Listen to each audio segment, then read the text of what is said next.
Hey, hi there guys, morning. I'm down at the Hihiya State Park estuary, one of my favorite spots again, and I was just down here hanging out, but I thought I would have a discussion today about ethics and morals. Oh yes, ethics and morals. And there's a reason, obviously, for that, because there's something that's been bothering me ever since I was in uniform, and even now, and I wrote about it in my first book, Principles of Decision Making in People from a Soldier's Perspective, and it's linked in the description if you want to check it out. But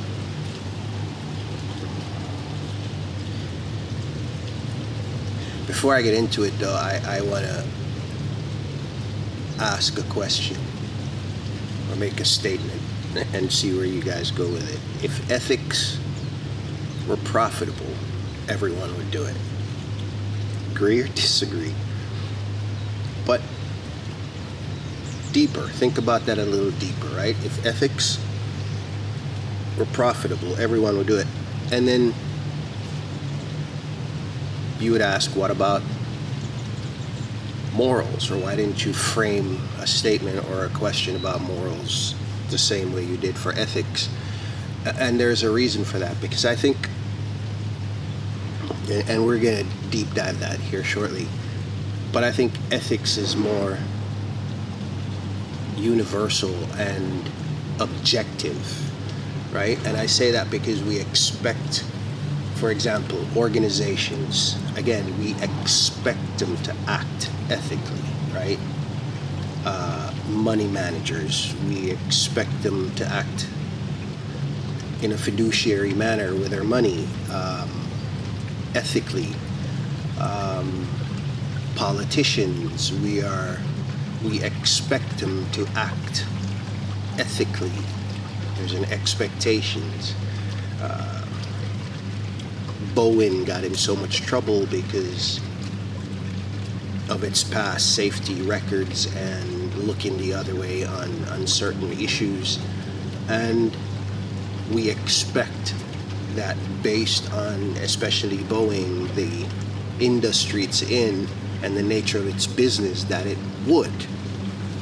And so that's why I say, I think ethics, the reason I framed it that way, and the reason I openly picked on ethics, is because I think it's more,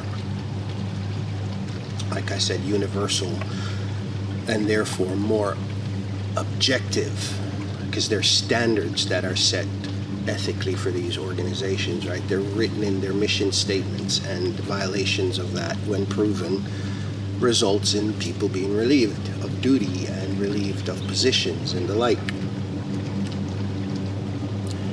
But let's get to morals, because that's, I think, gonna be the gist of our discussion. Morals, I think, are more individualistic and then therefore more subjective, right? Again, agree or disagree, let me know down in the comments. But I think morals are more individualistic, right? It's what we think, it's how we think we ought to act, based on cultural norms, religion for those who practice religions, and just societal norms, right? So we act in accordance with our communal beliefs that certain behaviors are just immoral and some are moral, the opposite. But the problem with that is, like I said, I think because of that, it is more subjective and therefore problematic. Where am I going with it? So here's what I wrote about in my book. I served under I served under Clinton, Bush, and Obama. So I served under the don't ask, don't tell policy of Clinton, of the Clinton era. And that is where I struggle, because in my book I posed my struggle with that policy. And look, let me just be clear, I'm not against policies, unless of course they harm people directly and maliciously. This one I think does, but not so much directly, just subtly, to where it's still as problematic as if it was direct. And my struggle was, I asked, I am not sure what I would do if I was put in the situation to have to basically punish a soldier that we found out was of the LBGT community. Plain. One of the drawbacks to the estuary.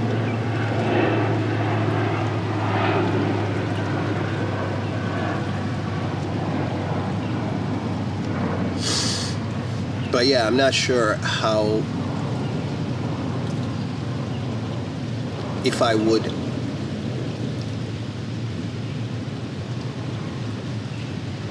defend the, how should I frame this?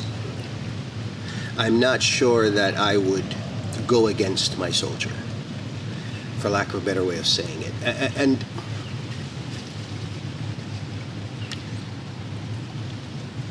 but what does that say about me when I quietly refuse to enforce something that I think is wrong? And here's why I think it's wrong. Again, not policies.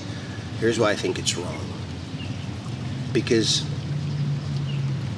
what is at risk of them serving? What is at risk? Who is at risk?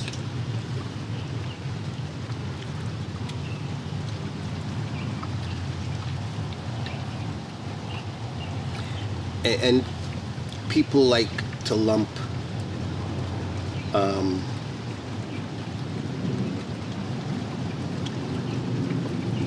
people like to put three roles on people that are dealing with this dilemma. And one is the enforcer, who just sees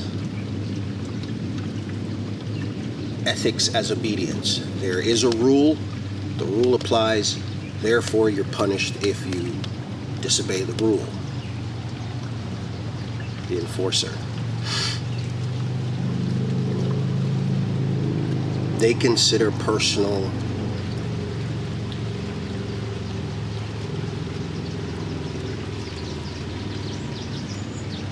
judgment to be irrelevant, dangerous. But I don't agree with the enforcer all the time, right? There are nuances. I don't agree with the enforcer all the time. And then there is the rebel, right? Straight up defiance, in defiance. Just, they see ethics, like I said, as defiance. And if there is a rule to be broken, then break it openly.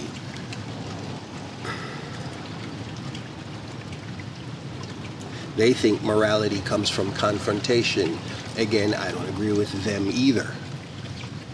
Not entirely. But I think I fall in the third category, and that's the steward. The labels that they like to put on people who deal with these dilemmas.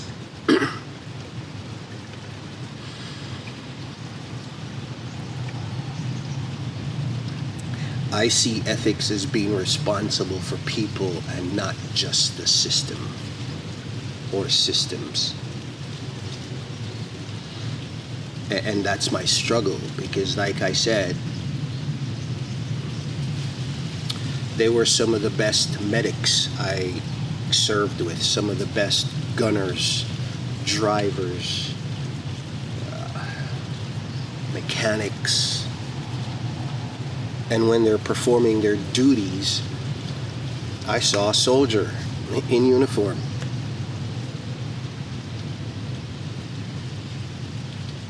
So I want to say, not heroically, that I was protecting the human cost,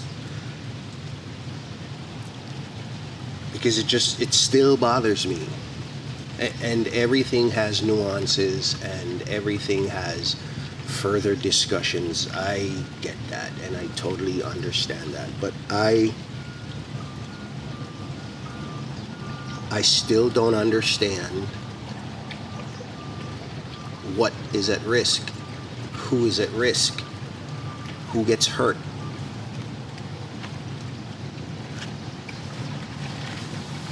And that's why this is ethically complicated and worth talking about, I think.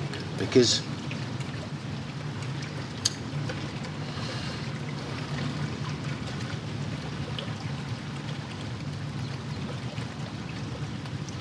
some will say if I didn't enforce the policy, I was undermining order.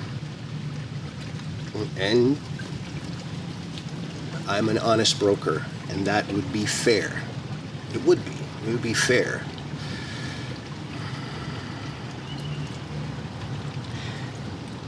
And then the rebel would say,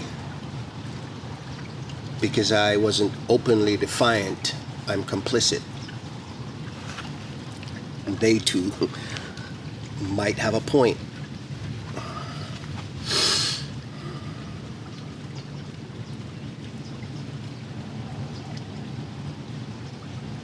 But I think both of those miss something essential, and that is that ethics, for the most part, ethical decisions in real institutions happens in the gray, not in the spotlight. Again, I'd love to hear your thoughts on that, but I think so. Ethical decisions in large institutions such as the Army and others like it are made in the gray, not in the spotlight. I know what's said in front of the microphones and podiums. I know. But I also have been in the room. So I know what happens. I mean, in hierarchical systems like the Army, ethics usually looks like, again, I'm going to poke the bear a little bit, selective silence. Indeed. It does. Ooh, Warren, you're so go in there. But deliberate restraint for self-preservation reasons. I get it. There are self-preservation reasons in that, because again, as much as we're humans and we would think that morally and ethically someone would not retaliate to someone standing up for something that they think is immoral or unethical, it happens. We've seen that. Right? And that leads to not acting because action can be taken against us. So that's what it looks like in hierarchical environments such as the Army. And that's why I said that most of that stuff happens in the gray and not in the spotlight. But I mean, I struggle with it because I don't know. As a matter of fact, look, I think because I'm struggling with it, it's because I do know. And at the time, it wasn't one of the major decisions for my retirement, but it was one, because I'm not a fan of the military being a social experiment, but I'm also not naive that it is the best place to do one if you're going to do one, as much as I don't agree with it. Why? Because where else do you get so many people in one environment for an extended period of time to where you can observe them? But there are drawbacks to that, and again, nuances to that too. But I mean, selective silence and not acting because you're afraid of action against you it's not clean. It's not clean, but it's the reality. It really is the reality. And back to, And I did another episode too on ethics and morality where I deep dived both in a more universal look. But this one more relates directly to me, because what does it say when we quietly refuse to enforce something that we think harms others?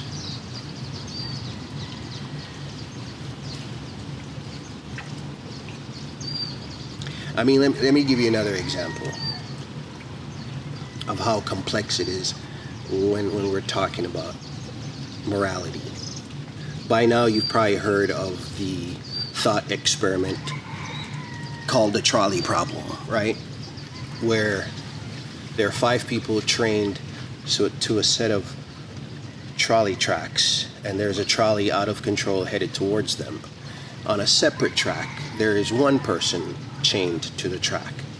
You're standing by a lever, and if you push this lever, you will change the track that the out of control trolley is on and switch it to the track that only the one person is on. The question is, do you push the lever? Most of us would. Seems easy, logical, even, dare I say, commonsensical, right? Most of us would. Because we ask ourselves, like, instantaneously, how do we not save 5 for 1, right? It's almost, like I says, automatic. It's almost nonsensical. But then that changes. Same problem. However, the scenery changes. Same trolley out of control, same 5 people, same one person. However, you're not by a lever this time. You're on a bridge, standing by a large man. And if you push this man, he stops the trolley and saves the 5 people. Question, do you push the man? Ooh, now this time, people hesitate. But why do we hesitate? Why do we hesitate? Back to what I was saying. I think it's because when we make morality personal, when we put ourselves in proximity to it, really close, when we have to do the emotional dance, it becomes a little different. See, the lever made it abstract. It's a lever, makes it abstract. The man makes it personal, makes it emotional, makes us have to go through that thought process of, I have to touch this person and cause his demise, even though his demise saves 5 other people. Morality is a tough business, but again, like I said, it's subjective, because the question is, not all of us would act either or in both scenarios. And that's just because of how we're wired. But the majority of us would make one of those decisions.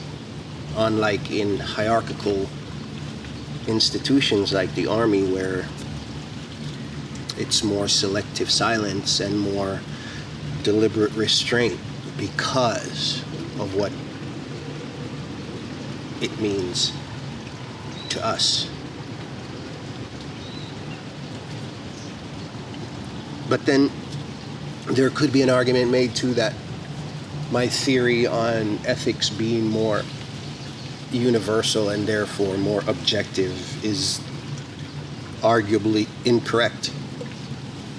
And it's debatable. It's debatable because, yes, you could say, Warren, look, you say these people are supposed to be ethical, but yet they do the things you use as examples. And that's exactly the point of all of this, is that we need, all of us despite how that sounds, we need the person that won't act. And we need those of us that will and would, to create that balance that differentiates. And the difference between ethics and moral isn't some really large gap in any direction you go. It's subtle. And that's what I broke it down to. I just think the subtle difference is that I think morality is more individualistic and therefore more subjective, whereas ethics is more universal. Again, and I say that simply because you can establish ethical norms, you can write them out, you can put them in business plans, you can put them in mission statements, and you sign contracts saying that you will act and behave a certain way, where you can be held liable through the judiciary system. So that is why I say that ethics is a little bit more universal. But it still requires that people act within their moral framework to create this larger ethical framework, if that makes sense. But I struggled with that, and I really do think that because of the proximity of having to live and hear the stories and the problems and the same desires and wants that heterosexuals have. They have them too. They have them too.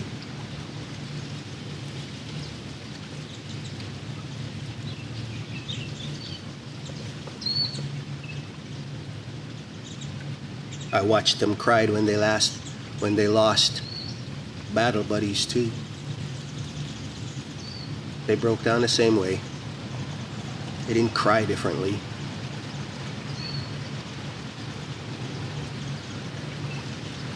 They didn't grieve differently.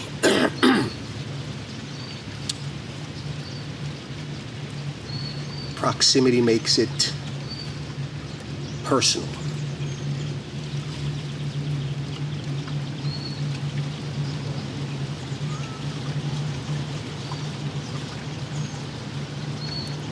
But I think I was being the steward.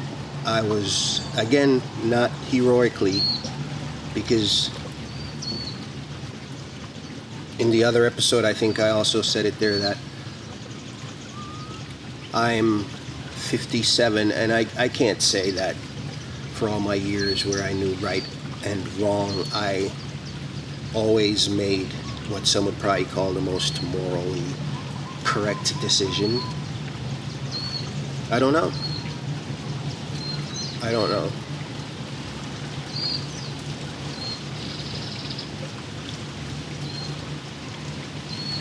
But I just keep asking myself, what harm would enforcement have caused, and to whom? Or not? To enforce or not? What harm and to whom? And I want to be clear that I'm not advocating for violating policies, because I have no issue with the policy or policies, again, except in extremes.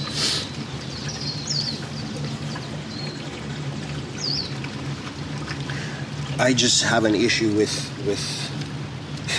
how some people put the onus back on others, because that's basically what the Clinton administration did. They put the onus back on us. And I think we can argue that they were probably thinking what I'm thinking. Let them decide who the enforcers are, who the rebels are, and who the stewards are among themselves, and keep it there and sort it out there, and we won't make it a policy, and therefore legally we can dance around the periphery, right? Because don't ask, don't tell isn't a policy. It's a suggestion.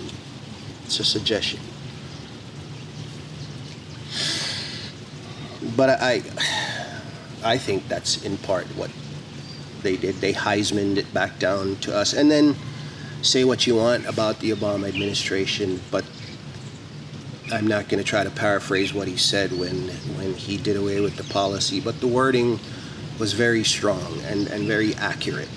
Very accurate. You could look it up. I think I might find it and stick it down in the description too, but it was well done. Say what you want about him and his administration, but that particular thing, I gave him a couple thumbs up for that. It's just well said and well done, well thought through, because people, there are other ways we can make compromises and get around what we need to get around. And I also said that I'm not a fan of the military being used as a social experiment, but I'm also not naive that where else? Really, where else? Without bringing in a bunch of other paid folks to do this research, depending on what it is you're looking at and observing. It's where else? So I get that, but clearly not at the expense of readiness and the human factor. But yeah, I just wanted to share that, throw that around with you guys, because I think I've answered it finally. But I struggled with it in uniform. I did. And interestingly enough, I knew my soldiers, right? Proximity matters. I knew my soldiers.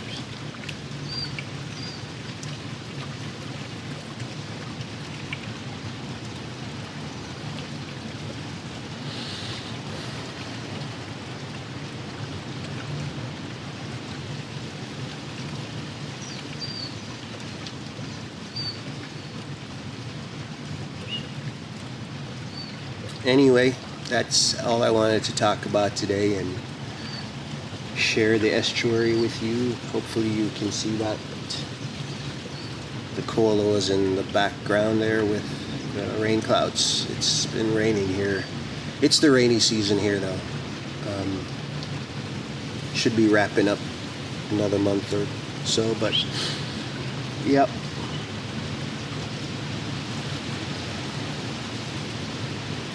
That said, though, you guys be good out there. Take care of yourselves. Do take care of yourselves and each other. And we'll talk again soon. I'll see you.